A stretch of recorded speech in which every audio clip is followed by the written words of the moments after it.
A chuva caía pesada naquele fim de tarde, deixando o orfanato ainda mais triste do que o normal. O telhado pingava, as lâmpadas falhavam e o cheiro de mofo dominava o corredor. Um carro preto luxuoso parou do lado de fora, mas ninguém prestou atenção.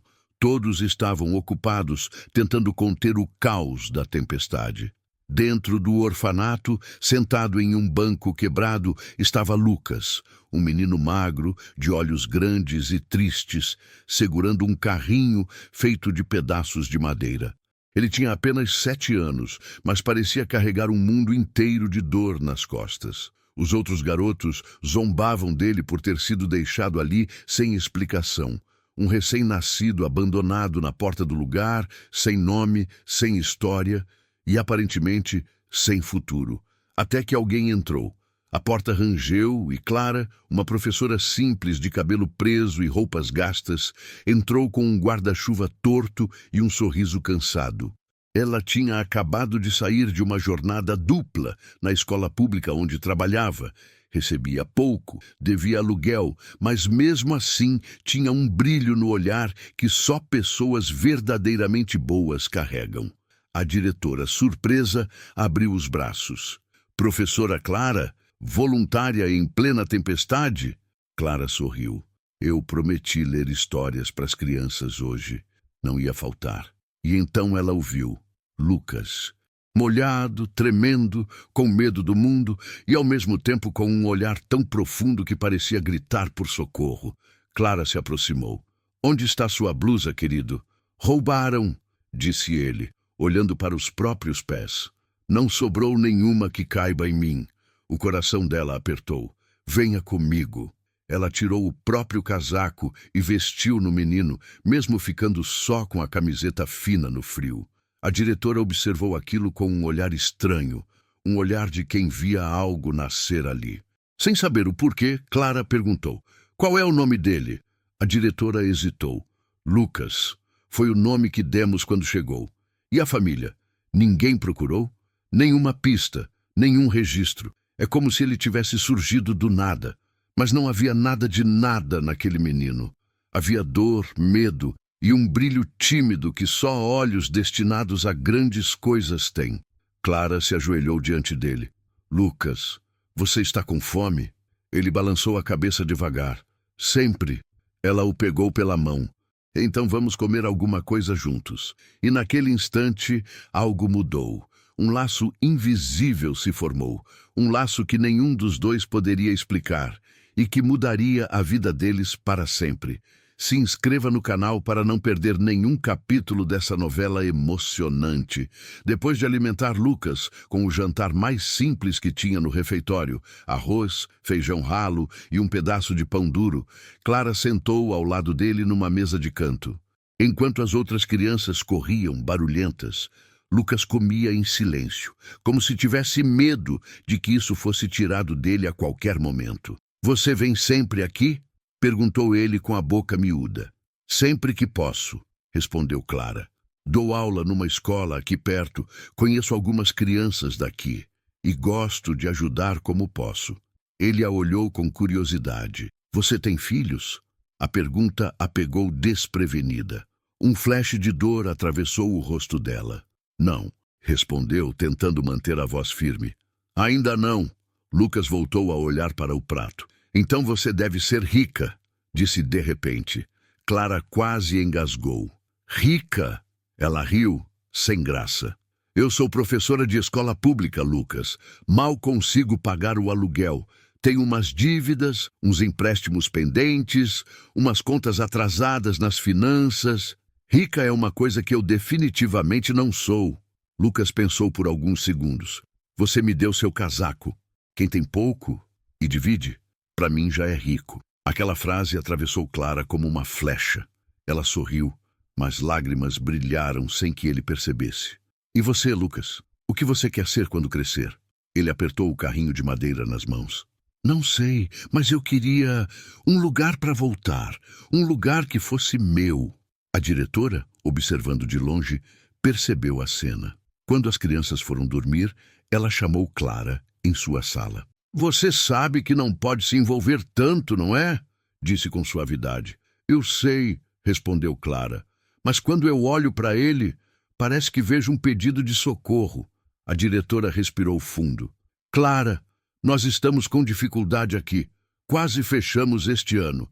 A prefeitura atrasou repasses, falta dinheiro, falta comida, falta gente, falta tudo. Se não fosse gente como você, esse lugar já teria acabado. Clara ficou pensativa. E ninguém nunca demonstrou interesse em adotá-lo? Lucas é difícil, não fala muito, é introspectivo, já foi rejeitado por 2 famílias. Eles acharam ele estranho, fechado demais. Clara franziu o senho. Ele não é estranho, ele só se machucou cedo demais. A diretora olhou bem dentro dos olhos dela. Clara, sei que sua vida não é fácil, que você ganha pouco, que está cheia de contas, que seu dinheiro mal dá para o básico. Mas vou falar como alguém que também acredita em destino. Desde que você entrou por essa porta hoje, eu vi algo diferente no olhar dele. E no seu também. Clara engoliu em seco. O que está querendo dizer? Estou dizendo que, talvez, sem saber, você tenha encontrado seu filho hoje. As palavras ficaram ecoando na cabeça dela. Filho, uma palavra que ela sempre quis, mas nunca teve coragem de se permitir. Naquela noite, enquanto voltava para casa de ônibus, segurando a bolsa gasta, a cabeça fervendo com boletos, empréstimos, dúvidas, uma certeza pequena, mas poderosa, começou a nascer. Se for para mudar a vida de alguém, que seja a dele. Nos dias seguintes, Clara passou a visitar o orfanato com mais frequência. Quando não conseguia ir, Lucas perguntava à diretora: a tia Clara vem hoje? Ela às vezes mentia. Ela vem sim, só está atrasada. Mas nem sempre dava para encobrir. Certo dia, Clara chegou exausta, depois de um dia pesado de aula, com crianças difíceis, diretor cobrando resultados e banco ligando por causa dos atrasos no empréstimo. Assim que entrou, Lucas correu até ela. Você veio? Ela sorriu mesmo cansada. Eu prometi. Não prometi? Ele abraçou a cintura dela com força. Foi tão espontâneo, tão puro, que Clara quase chorou ali mesmo. Trouxe um presente para você, disse ela. Do fundo da bolsa tirou um pequeno livro. Capa simples, figura de uma árvore e uma casinha. É um livro de histórias. Se chama O Lugar Onde o Coração Mora. Você vai ler para mim? Hoje e sempre que você quiser. Eles se sentaram no chão, encostados na parede do corredor, enquanto o barulho das outras crianças ecoava ao fundo. Clara começou a ler. A história falava de um menino que não tinha casa, até descobrir que, às vezes, o melhor lugar do mundo não é um lugar, é uma pessoa. No meio da leitura, Lucas interrompeu. Tia Clara, sim, se um dia eu tiver uma casa, posso morar perto de você? O coração dela travou. Se depender de mim, você mora comigo. Ela falou quase sem pensar, mas, quando ouviu as próprias palavras, sentiu um arrepio. Lucas sorriu com um brilho que ela nunca tinha visto antes. Naquela noite em casa, Clara colocou na mesa uma pilha de papéis. Contas, boleto de luz vencido, aviso do banco, contrato do empréstimo, extrato negativo das finanças, tudo. Suspirou fundo. Eu não tenho condições de adotar ninguém, murmurou. Mal dou conta de mim mesma. Mas ao lado dos papéis estava o livro que tinha dado a Lucas. Ela abriu aleatoriamente. Caiu bem em uma frase sublinhada. Família não é feita de perfeição, é feita de escolha. Ela apoiou os cotovelos na mesa, passou as mãos no rosto e respirou fundo. Na manhã seguinte voltou ao orfanato, coração acelerado. A diretora a recebeu já sabendo. Eu imaginava que você voltaria assim. Clara pigarreou. Eu quero entender como funciona o processo de adoção. A diretora sorriu com uma mistura de alegria e preocupação. Clara, é um caminho difícil. Tem avaliação, entrevista, visita assistida. Vão olhar sua renda, sua casa, sua vida financeira. Eu sei, interrompeu. E é exatamente isso que me dá medo. Você ganha pouco, tem dívidas, Não tenho uma vida de milionária para mostrar. Não tenho fortuna, mas tenho amor. E Deus sabe que esse menino precisa disso. A diretora se aproximou e colocou a mão sobre a dela. E talvez você também. Clara respirou fundo, sentindo o peso e, ao mesmo tempo, uma paz estranha. Eu não posso dar a ele todos os luxos do mundo, mas posso dar algo que ele nunca teve. Uma mãe. A diretora abriu um sorriso emocionado. Então vamos começar. Clara sentiu as pernas tremerem. Sabia que estava prestes a entrar em uma guerra contra a burocracia, preconceito, sistema e até contra a própria situação financeira frágil. Mas pela primeira vez em muito tempo, ela sentia que estava lutando por algo que valia cada segundo de esforço. E o que ela ainda não sabia é que aquele menino quieto, de olhar profundo, sem sobrenome, carregava em segredo uma herança que faria qualquer homem rico tremer, mas que nas mãos dela se tornaria apenas um detalhe diante da verdadeira riqueza, o amor que os dois estavam prestes a construir.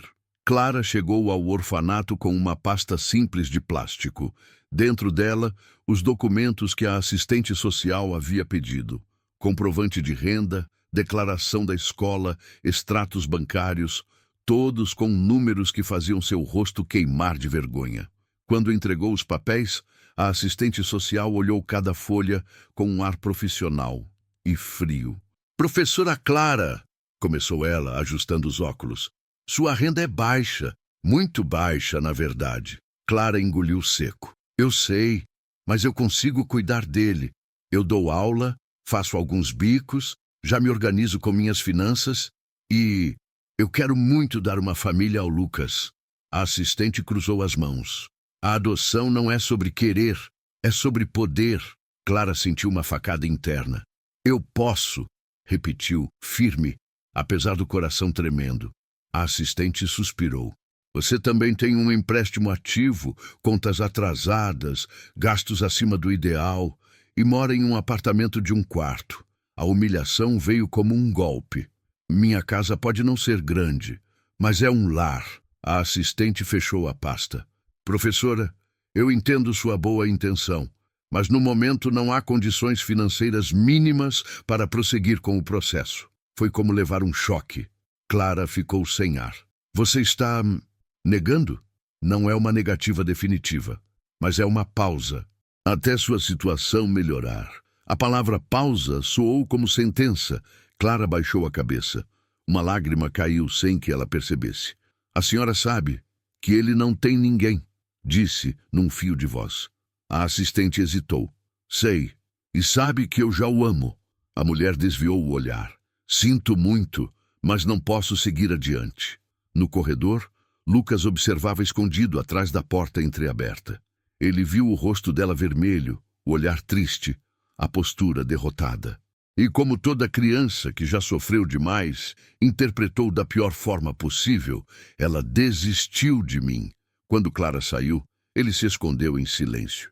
E naquela noite, pela primeira vez em semanas, Lucas chorou sozinho até dormir. No dia seguinte, quando Clara voltou ao orfanato para visitá-lo, encontrou a diretora desesperada, andando de um lado para o outro. "Clara, graças a Deus você veio. O que houve?" "É o Lucas." Ele sumiu. O coração de Clara caiu no vazio. "Oh, como assim sumiu?" "Ele fugiu durante a madrugada. Achamos a janela aberta, uma coberta presa nos ferros, e o carrinho de madeira ficou no chão." Clara levou as mãos à boca. "Meu Deus, ele fugiu por minha causa. Ele achou que eu o rejeitei." As lágrimas vieram de imediato. "Nós já chamamos a polícia", disse a diretora. "Eles estão procurando perto da rodovia."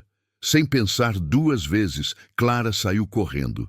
O vento batia no rosto, a respiração falhava, mas ela não parava. Depois de caminhar por minutos que pareciam horas, ela ouviu um menino pequeno, encolhido sob a marquise de uma padaria fechada, abraçando o carrinho de madeira como se fosse sua última ligação com o mundo. "Lucas!" Ele levantou a cabeça devagar. Quando viu Clara, seu primeiro instinto foi correr, mas ela o alcançou e o abraçou com toda a força. Nunca mais faça isso, nunca mais. Ela chorava, apertando-o contra o peito. Eu não desisti de você, nunca vou desistir, mas eu ouvi a moça dizendo que você não podia ficar comigo, soluçou ele.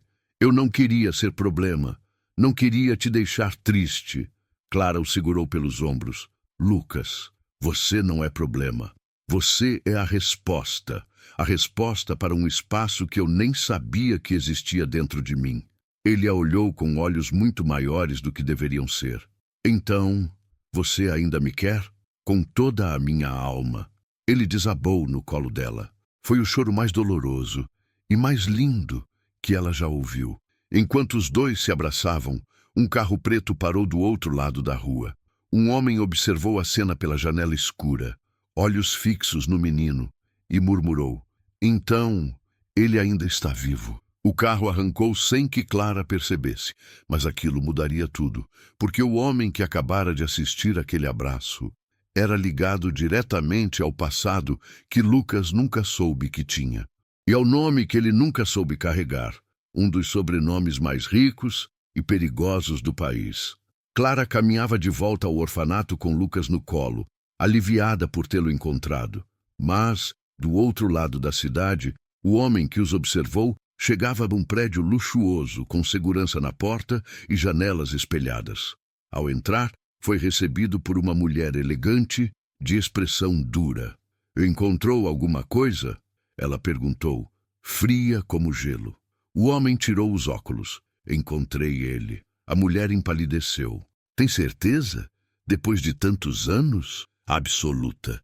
O menino tem o mesmo olhar, o mesmo formato de rosto e carrega aquele carrinho de madeira. Não há dúvidas. Ela apertou os dedos no braço da poltrona. Então vamos buscá-lo imediatamente. Tem um problema, retrucou o homem. Ele não está sozinho. Uma mulher estava com ele. O abraçou, como se fosse mãe. A mulher bufou. Uma professora pobre? Uma ninguém? Não importa. A criança é da nossa família. E nossa fortuna não pode ir parar nas mãos de estranhos. O homem cruzou os braços. Mas o testamento... Há complicações. Ele foi registrado como desaparecido. Se reaparecer, herda tudo que o pai deixou. A mulher se levantou bruscamente. E é exatamente por isso que precisamos controlá-lo. Ele não pode crescer com qualquer pessoa. Ele é um herdeiro milionário, nascido para viver entre os ricos, não entre fracassados com problemas financeiros. O homem respirou fundo. Ainda assim, a mulher parecia ligada a ele. Talvez tentar arrancá-lo dela agora cause mais atenção. Eu não me importo com atenção, a mulher gritou. Meu sobrinho não vai ser criado por uma pobretona.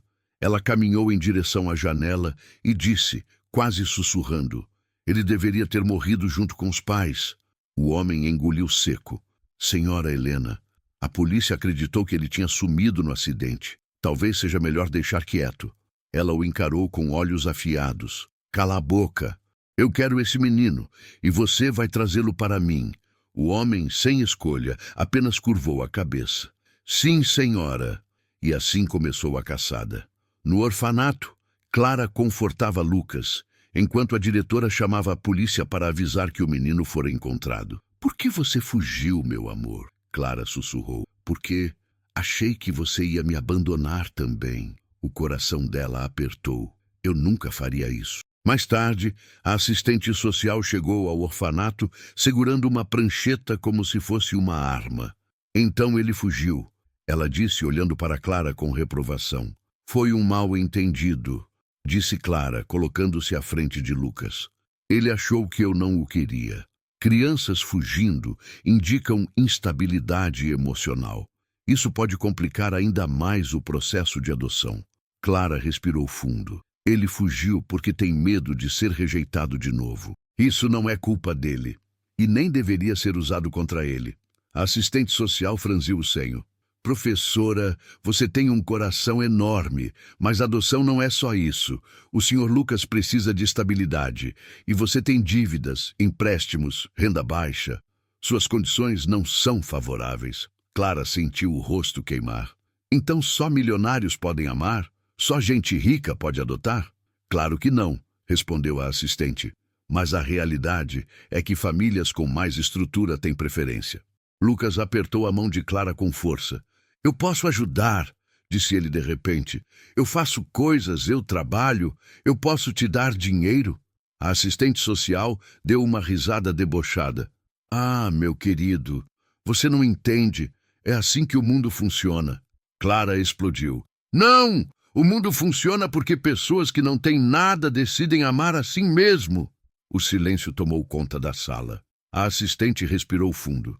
Nós faremos nova avaliação, mas não prometo nada.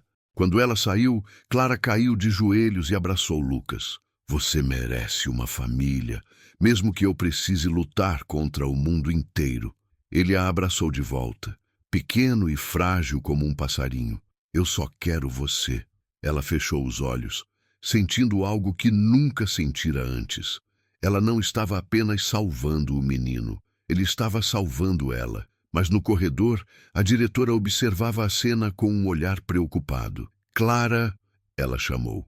Uma coisa estranha aconteceu esta manhã. Ah, o quê? Um carro preto esteve aqui. O motorista disse que queria informações sobre as crianças, especialmente sobre o Lucas. Clara ficou pálida. E você deu? Claro que não. Mas fiquei com uma sensação ruim. Parecia um homem acostumado a mandar. Clara olhou para Lucas abraçado a ela. Quem estaria procurando ele? Não sei, disse a diretora. Mas eu sinto que isso é só o começo. O vento soprou forte pela janela. Um aviso silencioso. Um prenúncio de que a vida de Clara e Lucas estava prestes a virar de cabeça para baixo. E que aquele menino quieto carregava um passado muito mais perigoso e valioso do que ela poderia imaginar. Clara chegou ao orfanato cedo naquele dia. Tinha decidido levar documentos novos, comprovantes atualizados, até mesmo uma carta de recomendação da diretora da escola onde trabalhava. Ela estava disposta a lutar pela adoção de Lucas com o pouco que tinha. Mas quando entrou, encontrou a diretora tensa, pálida, andando de um lado para o outro. Clara, nós temos um problema. O que agora? Perguntou com o coração já acelerado. A diretora respirou fundo. A família do Lucas apareceu. Clara congelou. Ah, família dele? Mas ele não tinha ninguém. Achamos que não tinha, disse a diretora. Mas hoje cedo, uma mulher elegante, acompanhada por um motorista, chegou aqui trazendo documentos, fotos, registros antigos. Clara sentiu as pernas tremerem. Quem é ela? A diretora suspirou, trêmula. O nome dela é Helena Azevedo. Clara franziu o senho. Eu conheço esse nome. Todos conhecem, disse a diretora. Família de políticos e empresários. Donos de hotéis, construtoras, empresas de mineração. Gente muito rica, muito poderosa. Clara engoliu em seco. E o que ela quer? A diretora hesitou. O menino. Aquela frase veio como uma bomba no peito de Clara. Não, ela exclamou sem perceber. Ele nunca viveu com eles. Eles nunca procuraram ele. Eles o abandonaram. É exatamente isso que me deixa mais assustada, disse a diretora. Ela não parece estar aqui por amor. Parece estar aqui por estratégia. Clara sentiu náusea. O que ela disse? Que quer providenciar o melhor futuro para o sobrinho. O jeito que ela falou isso parecia mais sobre controlar do que cuidar. Clara estava tremendo quando a porta do escritório se abriu. E ali estava ela, Helena Azevedo. Alta, impecável, roupas de grife, cabelo preso em um coque perfeito, perfume caro dominando o ambiente. Seu olhar pousou em Clara com desprezo instantâneo. Ah, você deve ser a professora. Clara respirou fundo. Sim, eu cuido do Lucas. E você, quem é exatamente para ele? Helena sorriu, mas foi um sorriso gelado. Sou a única família que restou. E como tal, vim buscar o menino. Ele pertence ao nosso mundo, não ao seu. Clara cerrou os punhos. Ele não pertence a riqueza nenhuma. Ele pertence ao amor. Helena riu baixinho. Amor? Minha cara. Amor não paga escola, plano de saúde, futuro. Não paga absolutamente nada. Ele precisa de uma família rica, uma família com finanças sólidas, com poder, com estabilidade. Não de alguém com empréstimos atrasados. Foi um golpe direto. Clara ficou sem ar. A diretora tentou intervir. Senhora Helena, a adoção não pode ser simplesmente afirmada assim. Eu trouxe advogados, disse Helena cortando. Tenho documentos de parentesco, registro do acidente, fotos, certidões. E mais importante, tenho influência. Vocês não querem brigar comigo. Clara sentiu um calafrio. Helena deu 2 passos em sua direção. Professora, eu não sei o que você acha que está fazendo com esse menino, mas ele não é seu. Nunca foi e nunca será. E então, a porta se abriu. Lucas apareceu no corredor. Quando viu Helena, seus olhos se arregalaram de medo. E ele correu direto para Clara. A abraçou pela cintura, tremendo, e sussurrou. É ela, a mulher que me deixou na porta. Quando eu era bebê, é a voz dela, eu me lembro. Clara sentiu o mundo desabar. E Helena ficou branca como papel. A frase de Lucas ecoou pela sala como um tiro. Como assim, você lembra? Perguntou Helena nervosa. Lucas a encarou, com os olhos cheios de lágrimas. Eu lembro, você me segurando e falando que não podia ficar comigo, porque eu era um problema, que ia estragar sua vida. Clara ficou em choque. Meu Deus! Sussurrou. Helena tentou se recompor. Isso é absurdo. Ninguém lembra do que aconteceu quando era bebê. O corpo lembra, disse Lucas com a voz embargada. Eu lembro da chuva. Eu lembro da sua voz. Eu lembro que você foi embora. Helena se desestabilizou. Você está confundindo coisas. A mãe dele era minha irmã. Eu não sou a culpada. A diretora olhou para ela desconfiada. Sua irmã morreu no acidente, não é? Helena apertou os lábios. Sim. Lucas segurou mais forte a mão de Clara. Ela disse para mim, desculpa, eu lembro dessa palavra. E lembro dela correndo. Clara sentiu o coração ser esmagado. Então você... Helena retrucou rapidamente. Não fui eu quem deixou ele lá. Eu apenas o quê? Perguntou Clara firme. Helena respirou fundo, mas sua máscara de frieza começava a rachar. Eu achei melhor não procurá-lo depois. Ele atrairia muita atenção. E a herança que meu cunhado deixou... Bem, havia interesses demais envolvidos. A verdade é que a existência dele complicaria muitos acordos financeiros. A diretora ficou horrorizada. A senhora está dizendo que sabia que ele estava vivo e mesmo assim o deixou aqui por 7 anos? Helena recuou um passo. Era mais seguro assim. Uma criança milionária, órfã, alvo de sequestro, golpes. Vocês não entendem o mundo dos ricos. Clara deu um passo à frente. Eu entendo uma coisa. A criança que você abandonou procurou amor onde você só viu inconveniência e encontrou em mim o que você nunca deu. Dignidade. Helena apertou os olhos, irritada. Professora, você não tem a menor chance contra mim.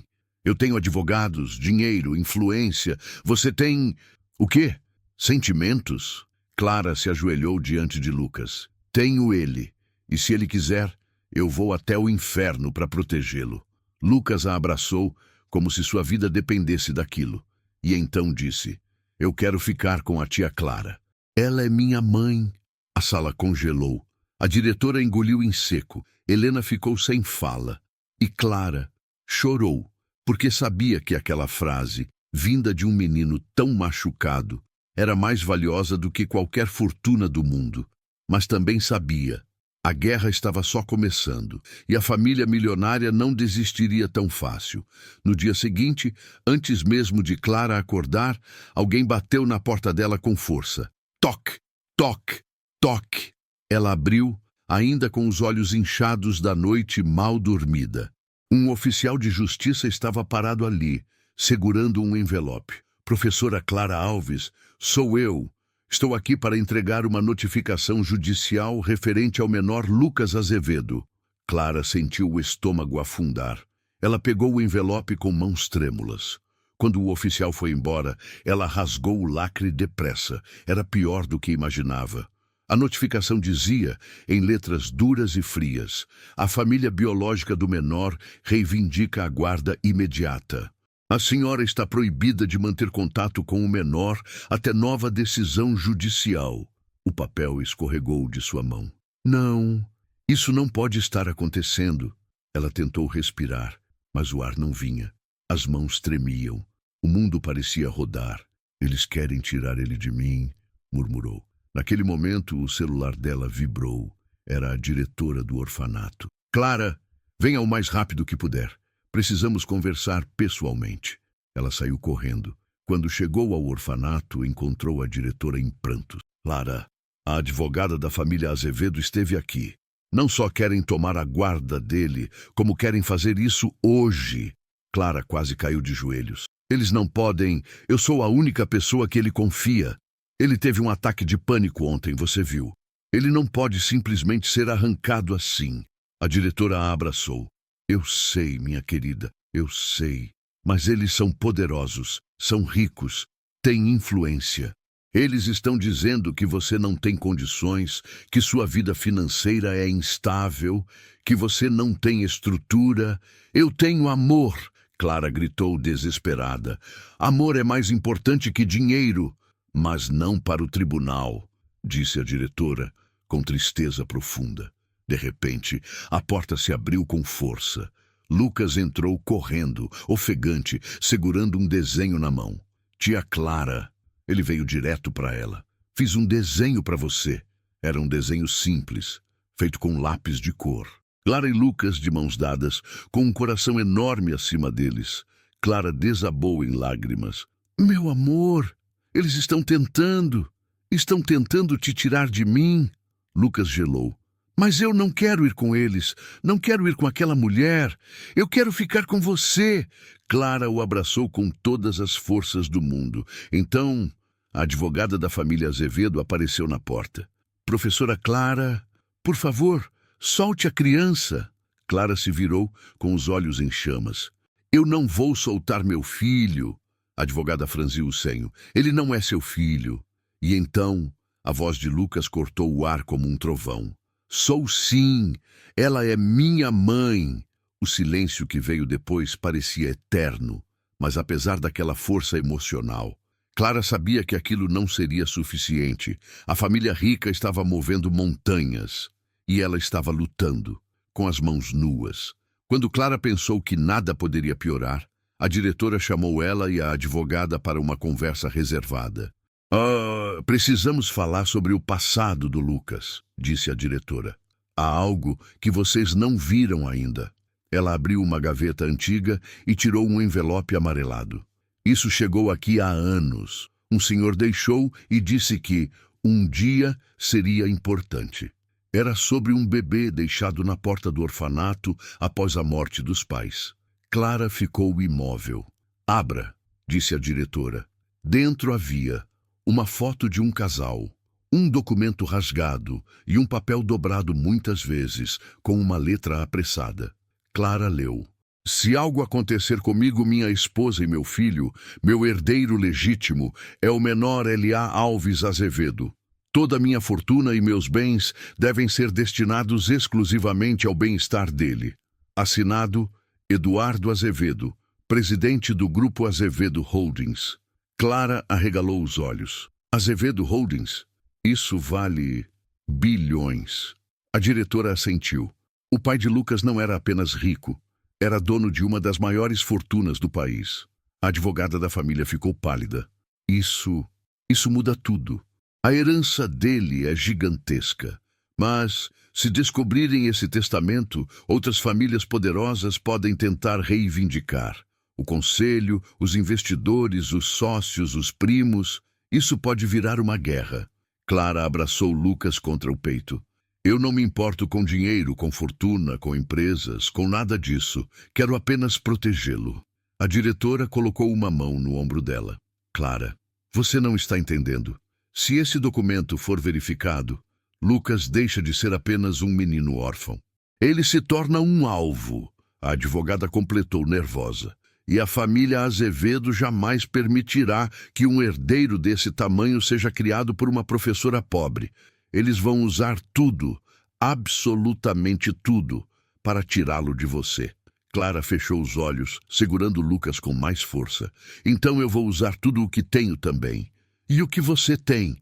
Perguntou a advogada, quase debochando. Clara abriu os olhos, cheios de lágrimas, mas firmes como nunca. Eu tenho verdade, eu tenho amor, e eu tenho ele. Isso vale mais do que qualquer fortuna. Lucas a abraçou ainda mais forte. Eu não quero ser rico, eu só quero ser seu filho. Clara desmoronou por dentro, porque sabia que precisaria lutar contra leões, mas também sabia que nenhum milionário, nenhum juiz, nenhum advogado tinha aquilo que ela tinha naquele momento. O amor de uma criança que escolheu ela. O tribunal estava lotado.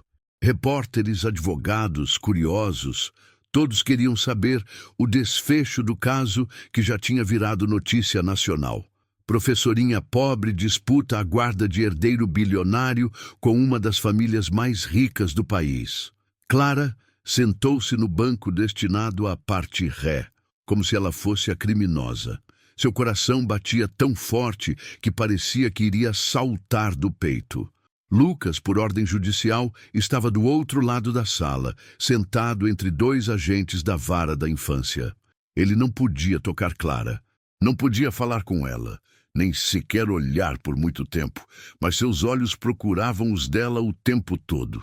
Quando o juiz entrou, a sala ficou em silêncio absoluto. A primeira a falar foi Helena Azevedo, elegante como sempre, maquiada, confiante. Meritíssimo, o menino é da minha família. A senhora Clara não tem condições financeiras, emocionais ou sociais de criá-lo. Estamos falando de um herdeiro de uma fortuna gigantesca, cercado de riscos, responsabilidades e interesses empresariais. Ele precisa estar com pessoas capazes, preparadas, ricas, e não com uma professora endividada. Alguns dos presentes murmuraram concordando. A advogada da família reforçou. A guarda com Clara representa insegurança, instabilidade e risco. A família Azevedo tem recursos, advogados, empresas, uma estrutura inquestionável. É simples. Dinheiro educa melhor. Clara fechou os olhos, engolindo aquela humilhação. Foi então que o juiz disse: Professora Clara, pode se levantar. Deseja se defender? Ela se levantou devagar, mãos trêmulas, pernas bambas. Meritíssimo. Sua voz saiu fraca. Eu sei que não tenho a riqueza deles. Eu sei que minhas finanças não impressionam. Sei que minhas roupas são simples. Sei que não tenho poder, influência, nem uma conta milionária. Helena sorriu de canto, vitoriosa. Mas Clara continuou. Mas eu tenho o que eles nunca tiveram com o Lucas. Eu tenho presença. Eu tenho carinho. Eu tenho verdade. Eu o abracei quando ele tinha medo. Eu o encontrei quando ele fugiu. Eu dei meu casaco quando ele passava frio. Eu sentei no chão para ler histórias quando ele se sentia sozinho. Eu chorei quando ele chorou. Eu o amei quando ninguém mais amou. Lágrimas começaram a escorrer no rosto de alguns presentes. O dinheiro compra tudo, menos isso. Clara disse firme. Ele não precisa de uma família rica, ele precisa de uma família real. E se o Senhor permitir, eu quero ser essa família. O juiz ficou em silêncio por alguns segundos. Então, para surpresa de todos, batidas de salto ecoaram pela sala. Uma mulher elegante, diferente de Helena, entrou apressada. A diretora do orfanato arregalou os olhos. É ela, murmurou. A advogada do testamento antigo. A mulher entregou um envelope ao juiz. Meritíssimo, desculpe a intromissão, mas isto precisa ser apresentado antes da sentença. Helena ficou pálida. Não! Gritou, levantando-se. Isso não pode ser considerado. Mas já era tarde demais. O juiz abriu o envelope. Seus olhos arregalaram. Este documento comprova que o falecido pai da criança nomeou formalmente o menor Lucas como herdeiro universal. E mais importante, em caso de ausência da mãe biológica, a guarda deverá ser concedida à pessoa que demonstrar carinho e vínculo afetivo verdadeiro com a criança. A sala explodiu. Era a frase que mudava tudo. O juiz virou-se para Clara. Lucas se levantou também, instintivamente. O juiz respirou fundo. Diante da prova apresentada, diante do vínculo evidente da criança com a senhora Clara e diante do próprio desejo verbalizado do menor, eu decido conceder a guarda definitiva de Lucas Alves Azevedo à professora Clara Alves. Lucas chorou. Clara desabou. Helena perdeu as forças e caiu na cadeira. O tribunal inteiro se levantou em aplausos espontâneos, algo que raramente acontecia ali. Lucas correu até Clara antes que alguém pudesse impedir. Saltou no colo dela. "Mãe!" ele gritou soluçando. Eu sabia que você não ia me deixar." Clara o apertou com toda a força do mundo. "Meu filho, meu amor, meu tudo." O juiz sorriu discretamente e então, com a voz firme, completou. "Professora Clara, além da guarda, o menino também tem direito à fortuna deixada pelos pais, que, segundo o documento, é avaliada em bilhões." A sala ficou sem ar. Clara, ainda abraçada a Lucas, sussurrou. "Eu não preciso de dinheiro, só preciso dele." Lucas sorriu. "Mas agora você tem os dois." O juiz encerrou a sessão, e o menino que ninguém queria saiu pela porta da frente. Como filho, como amado e como herdeiro. Mas nada disso importava para Clara. O que importava era que ele segurava sua mão. E pela primeira vez na vida, Lucas tinha um lar e ela tinha um filho. Se essa história te emocionou, deixa um comentário dizendo: "Quero mais histórias." Inscreva-se no canal para acompanhar as próximas novelas emocionantes.